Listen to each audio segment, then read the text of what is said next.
Maharashtra bulletin, आपला महाराष्ट्र, आपली बातमी।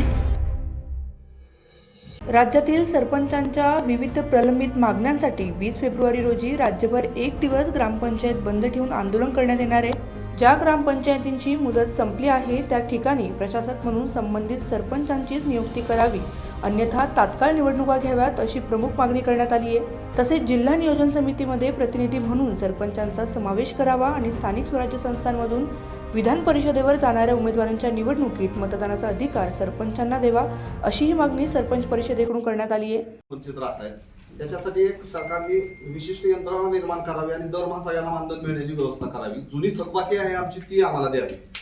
तो मानधन या शब्दातच मान आहे, म्हणजे देऊन द्यायचं तर मान सन्मानाने द्यावं अशी आमची इच्छा आहे। त्याचप्रमाणे स्थानिक स्वराज्य संस्थेचा आमदार निवडला जातो। आता इलेक्शन लागतीलच, तुम्हालाही माहित असते की ज्याला फक्त नगरसेवक आणि जिल्हा परिषद सदस्य हे दोनच लोकप्रतिनिधी मतदान करतात आणि निवडणूक अशी जे स्थानिक स्वराज्य संस्थेतून विधान परिषदेवर जाणाऱ्या आमदारकीची।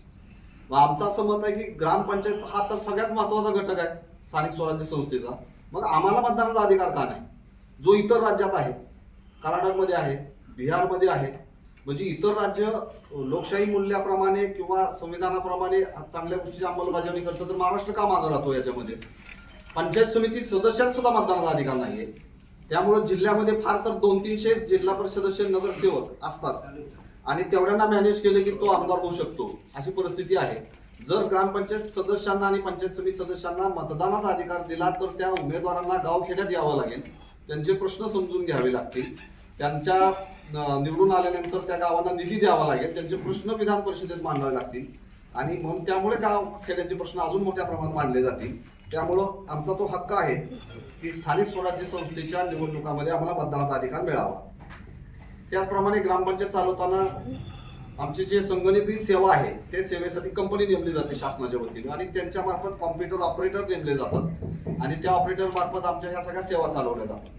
आमच्याकडून वर्षाला एका ग्रामपंचायतीकडून 1.5 लाख रुपये घेतले जातात। महाराष्ट्रात 28,000 ग्रामपंचायती आहेत। एवढ्या मोठ्या संख्येने पैसे घेऊन सुद्धा आम्हाला कोणत्याही प्रकारची स्टेशनरी मिळत नाही, सेवा मिळत नाही आणि त्या ऑपरेटर लोकांना पण पगार मिळत नाही। त्यामुळं टेक्निकल कामासाठी कंपनी असावी आणि ऑपरेटर ग्रामपंचायतीच्या अंतर्गत काम करावेत, ही आमची त्याच्यामध्ये एक मागणी आहे। या सर्व मागण्यांकडे शासनाने गांभीर्याने लक्ष न दिल्यास पुढील काळात तीव्र आंदोलनाचा इशाराही देण्यात आलाय।